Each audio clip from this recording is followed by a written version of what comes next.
皆様、世界の皆様、おはようございます。今日は副音声でお送りさせていただきます。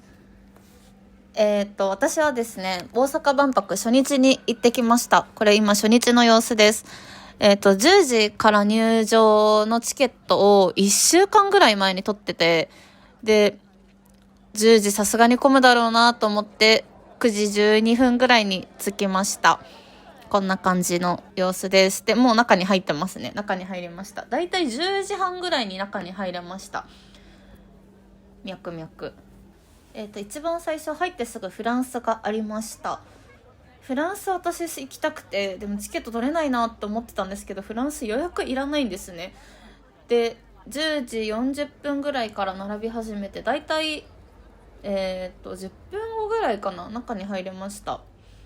はい。こんな感じです。私ディオールの展示を前清澄白河にある美術館で見に行ってたんですけど、あの時もね5時ぐらいから並んだんですよ。マジでしんどくて、もうなんか日傘さしながら3時間外で待機したみたいな感じだったんですけど、それがまた見れるというところでフランス館に行ってきました。これはルイ・ヴィトンですね。これなんかトランクケースにルイ・ヴィトンって書いてあったんですよ。すごくないですか？なんかプロジェクションマッピングみたいな感じになってましたはい。なんかフランス館結構長くて、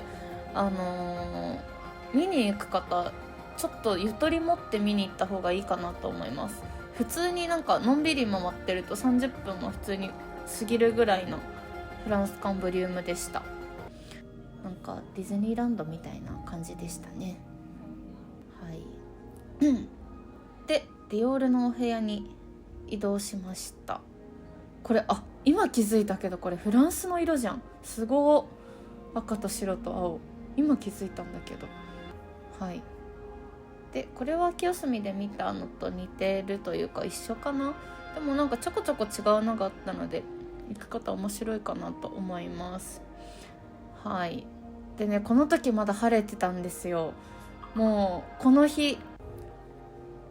ね、午後から私めちゃくちゃ痛い目を見たので、はい、初日に行った方とか結構もうなんか YouTube とか見てると初日に行かれた方大変なことになってるんですけど、私はこの日はかなり薄着で行きましたね。次はセリーヌのお部屋に来ました。ラプラスですラプラスそうそう、このね、なんか北欧のパビリオン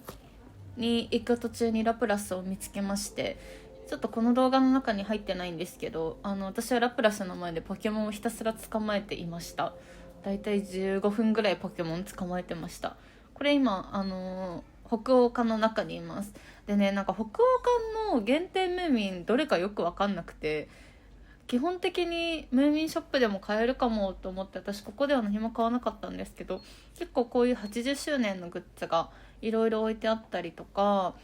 あとはなんかヘイの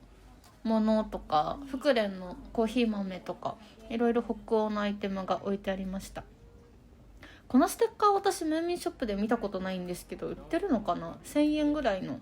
価格でしたね。ステッカーがちょっと入って1000円ぐらい。これは帽子、これめっちゃ可愛かったな、ムーミンとか。なんかこれは下の帽子はキッズサイズでしたね。かぶれないと思って諦めたんですが。で次、そこから歩いていくと、このなんかスイス、オーストリア、コロンビアのパビリオンのところに出てくる感じです。私はこの日はここには寄らずに、次どこに向かってるんだろうな。そうそうそう、さっきムーミンを見に行って、でムーミンを見てる時になんかお隣にいらっしゃった方がムーミン限定のやつあるよねとか言ってて、で調べたらなんとここなんだっけ、日赤十字のブースにムーミンとアラビアと日赤の80周年コラボのグッズが置いてあるっていうのをこの日ネットで調べてみたんですよ。で私は今そこにいます。これね、日赤のパビリオンのとこにのチケット持ってないと入れないんですけど、なんかここの限定グッズが今私いろいろ写しているんですけど、さっき出てきたタオルとお買い物袋、レジ袋みたいなやつがここの限定、日赤パビリオン限定、大阪万博限定グッズでした。なので私が買ったものは限定グッズではないみたいです。はい、次は EV ですね。ポケモン GO のイベントやってるんですよ、大阪万博。もう雨降ってきてますね。もう雨降ってきました。eBay が濡れているのでね、雨降ってます。皆さん傘持ってね。私大きい傘持ってたんでよかったんですけど、もうね寒すぎてべしょべしょで、はい、この後地獄見ます。今ねまだ地獄見てないですね、この時。はい、これ今どこにいるっけ私。これどこのパビリオンだったっけな。コロンビアですね。コロンビアパビリオン。コロンビアコーヒー飲みたくて、コロンビアいつもコーヒー買う時コロンビアとか飲むんですけど、いやもう見てお分かりの通り、もう人しかいなくて諦めました。はい、出てきました、充電ポート。大阪万博って充電するところマジでないんですよ。でね、私見つけたんですよ、充電するスポット。このオランダパビリオンの横になんか電気で走るバスみたいな休憩所があって、その電気で走るバスの休憩所の中にさっきの USB ポートがあるんですけど、 USB の充電持ってなくても借りれるので、充電なくなったら皆さんそこに行ってください。もうそこしか多分充電できるところないです。でオランダですね。オランダめちゃくちゃ行きたかったんですよ。ミッフィーの展示があります。ミッフィーの展示がある。ミッフィーと一緒にパビリオンを回ろうみたいな感じか。はい、こんな感じでね、ミッフィーがいろいろ絵本になって書いてあるんですけど、光る玉、この玉を、はい、お姉さん元気ですね。お姉さん日本語の発音めっちゃいいけど多分日本人じゃないんだよな。はい、でこの玉をなんかこうやってやると色が変わっていくみたいで、この玉を持ちながらテクテク歩いていきます。なんかね、壁にピッてやるとこの色が変わるみたいで、これも壁にピッとやります。はい、変わりましたね。なんかこういう感じで玉の色を変えて進んでいくオランダパビリオン、そしてところどころにミッフィーがいるというオランダパビリオンでございます。オランダなんか水が大事だよみたいな、はい、パビリオンでした。でオランダパビリオンね、最後なんかこの玉を持ってみんなでなんか座って映像を見るんですけど、プラネタリウムみたいになっておりまして、天井の映像が変わっていくんですけど、これ見てください、めちゃくちゃ綺麗じゃないですか。はい、これをずっと見ながら、で私ずっと上向いてたんで気づかなかったんですけど、この上の映像に合わせてさっきの光の玉はどうやら色が変わっていたみたいでございます。オランダパビリオンはチケットを取れないといけないんですけど、結構私行ってた時になんか当日の予約券、当日チケットって入場して10分後から取れるようになるんですけど、頻繁に開いていくと空いたりするので、なんかちょくちょく見てると皆さんいいかなと思います。空いてなくても私何回かリロードしてたら空いたので、多分キャンセルがその場で出て開くみたいな感じだと思うんですけど、結構チケット争奪戦だけどリロードしまくると皆さんいいかもなと思います。はい、最後もこんな感じでミッフィーがちょこちょこいるっていうオランダパビリオンでございます。で私オランダパビリオンに行きたかった理由はもう本当にただ一つで、ミッフィーのグッズが欲しかっただけなんですよ。でこの後ですね、一番最後にミッフィーのグッズ売り場があります。これ今日雨なのでね、ミッフィーお部屋の中にいました。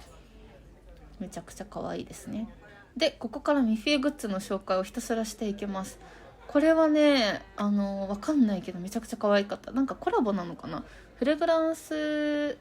香水ブランドのメゾンヌーブっていうのとコラボのやつだと思います。はい、購入品なんかいろいろちょこちょこ買ったので、購入品はまた別の動画で紹介しようと思うんですけど、これもねミッフィーの日本の国旗とオランダの国旗バージョンがあるやつと、これなんだろう、オランダのブランドなのかな、ゴミ袋って言ったらダメか、レジ袋、これもめちゃくちゃいろんな種類がありました。あとここのオランダパビリオン限定のミッフィーがチューリップの服、このチューリップの服を着ているミッフィーと、さっきの玉、これオーブを持ったミッフィーで、なんかねこれ大きいサイズとちっちゃいサイズがあって、この人形サイズとキーホルダーサイズで、私なんか全部1人1個って書いてあったんで1個ずつ買おうとしたら、レジに行ったら断られましたね。どれか1つにしろと。はい、1種類で1個じゃなくってどれか1つしか買えませんでした。でさっきの T シャツとかね、はい、オランダパビリオンの袋に入れてもらいました。この袋高かった。なんか、300円だったかな、30円だったかな。でですね、私この後もう限界が今来ております。で何に限界が来ているかっていうと、私半袖着てたんですよ。でね、この日なんか周りの人みんなダウン着てるんですよ。周りの人みんなダウン着てて、多分私だけ一人半袖みたいな、なんか季節バグってる女みたいになってたんですけど、なので東ゲート入ってすぐの入り口のローソンでカッパを購入して、とりあえず長袖に着替えました。で今日本館、東ゲートの近くの日本館のお土産屋さんにこれいるんですけど、なんかこういうドラえもんのアイテムとか、キティちゃんの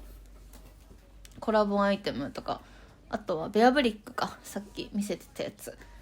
が購入できます。これは大阪万博限定グッズかな。はい、こんな感じです。これもなんか何が出るかわからないみたいな、これなんだっけ、微生物の形してるらしいです、キティちゃんが。はい、そんな感じで私この後ですね、カメラの電源が全て落ちました。携帯の充電も落ちました。もうオランダパビリオンの隣に行くしか充電ができないっていう状況でですね。で充電は東ゲート入って左側に充電器借りれるところがありました。で動画もなんか途切れているんですけど、荷物がですねもう重すぎて、なんかいろんなグッズを買いすぎたので、私パソコンも持ってて、もう重すぎたのでコインロッカーに荷物を預けに行ってます。でね、会場内コインロッカーがないので皆さん気をつけてほしいなと思うんですけど、一応再入場ができて、東ゲートを出て左側にコインロッカーと荷物を預けるところがあります。で荷物を預けるときになんかカバンと傘預けたいですって言ったら、なんかカバン1個1000円、傘1本1000円で預かりますみたいに言われて、いやいやそれはマジで意味わかんないと思って、はい、傘だけ手に持ってるんですけど、結局雨降ってきたんでよかったんですが、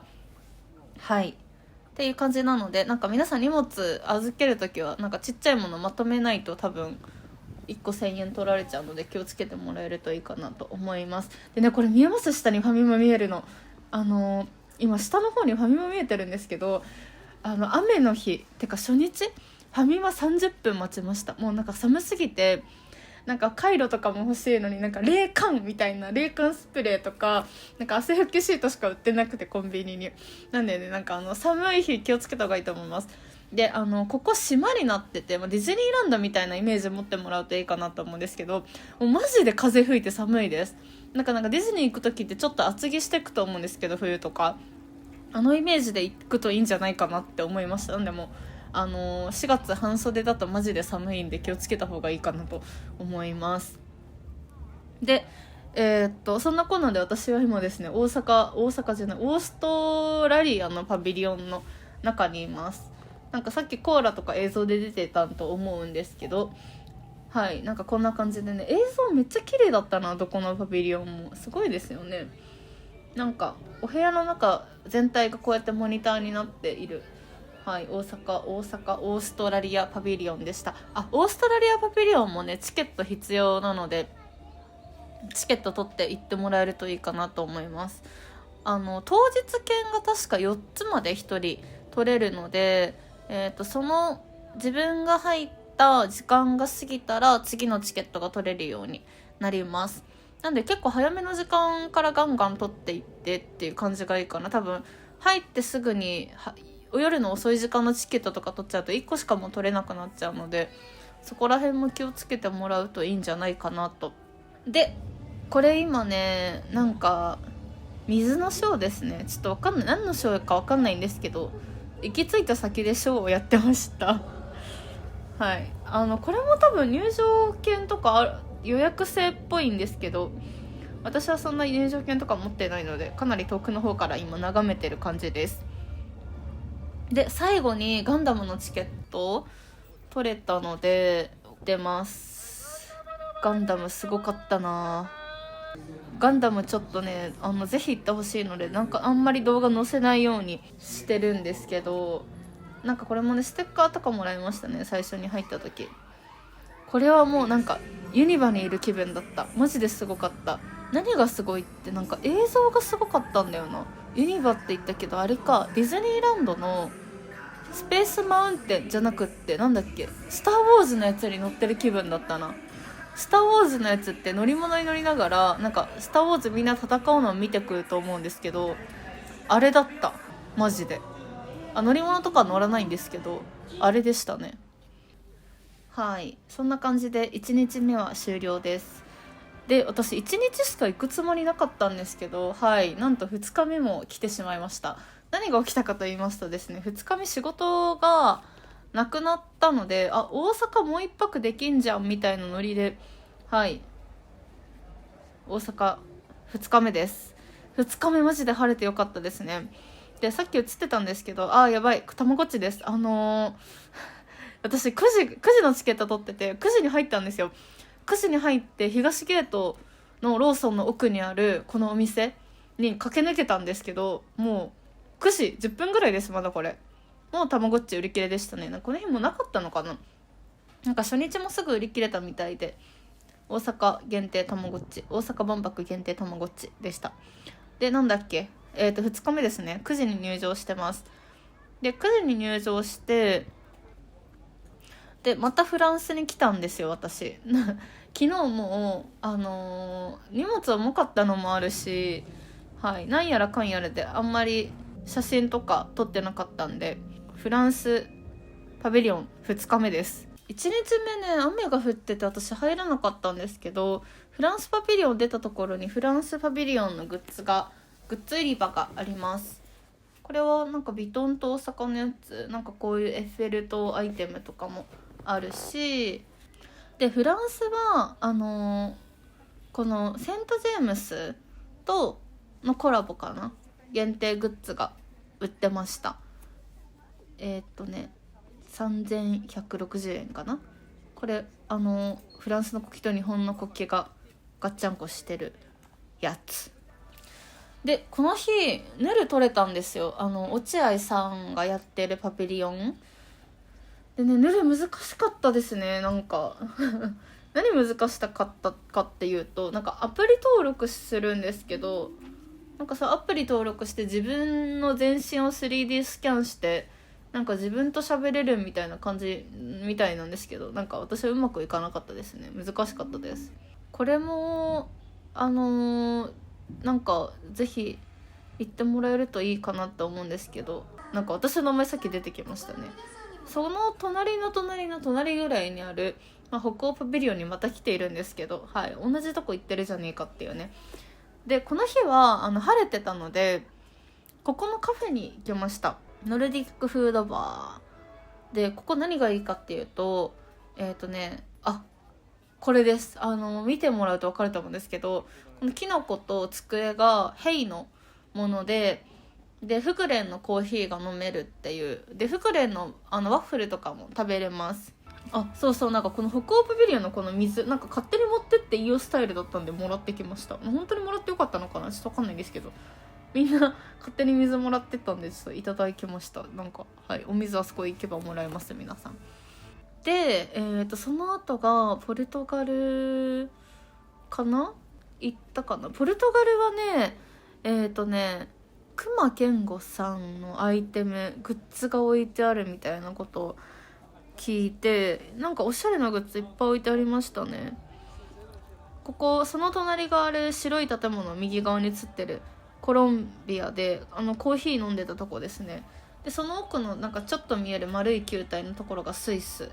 その奥がオーストリアって感じです。これ今上に登りました。なんか木の上のところ上に登って、晴れてたんでね、なんか風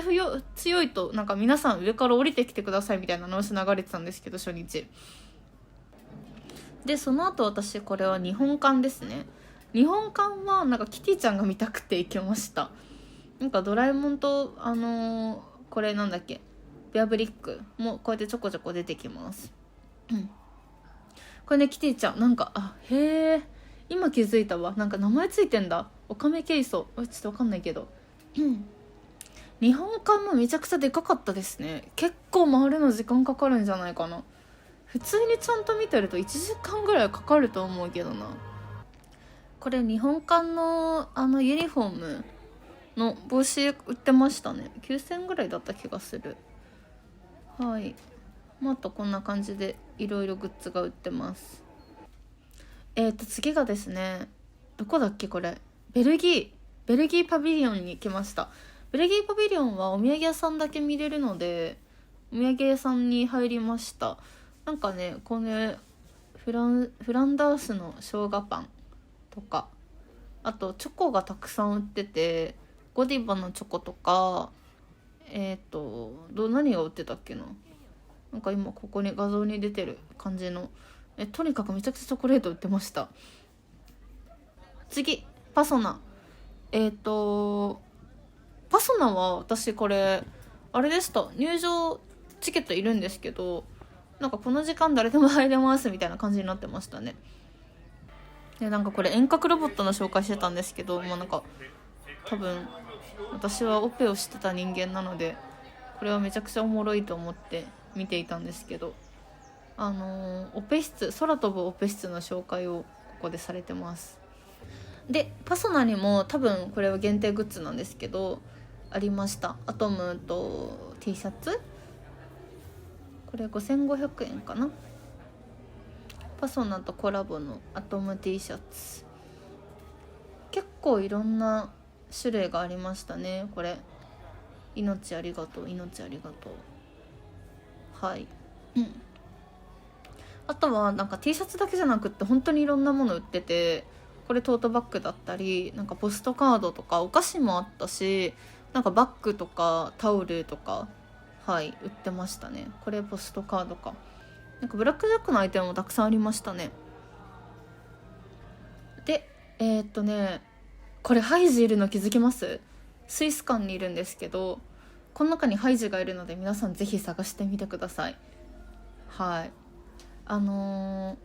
当にひたすらキャラクター回ってんじゃんみたいな感じなんですけど、はい、キャラクター巡りをしてました。スイスはハイジですね。ハイジのグッズはこれしかなかったな。なんかネスカフェので、ハイジはなんかスイス館か、スイスパビリオンはなんか展示を見る列とハイジカフェがこのスイスパビリオンの上の方にあって、ハイジカフェに結構並んだな。で、ハイジカフェ可愛かったのがパントンチェアがたくさん並んでましたね。パントンチェアに座りながら楽しめます。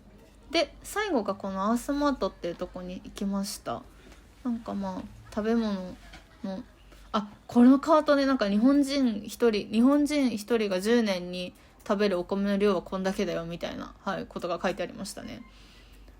とか、なんかこれ目玉焼きなんだっけ、日本人が食べる卵の量これだけらしいです。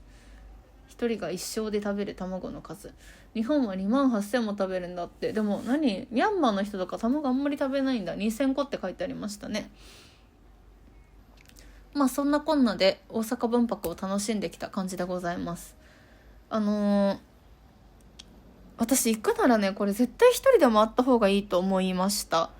多分一人で行った方が自由に回れるし、時間有効的に使えるんじゃないかなと思った感じかな。あとは充電とか気をつけた方がいいかなって思うのと、あと Wi-Fi の QR コードはね、並んでる時にもねたくさん貼ってありました。なんかゲート入る前にこれ読み込んでねみたいなので、海外の方とか Wi-Fi つながれてた方多かったんですけど、 Wi-Fi もあるので有効活用してもらうといいんじゃないかなと思います。そんな感じで大阪万博2日間ぐるっといろいろの紹介でした。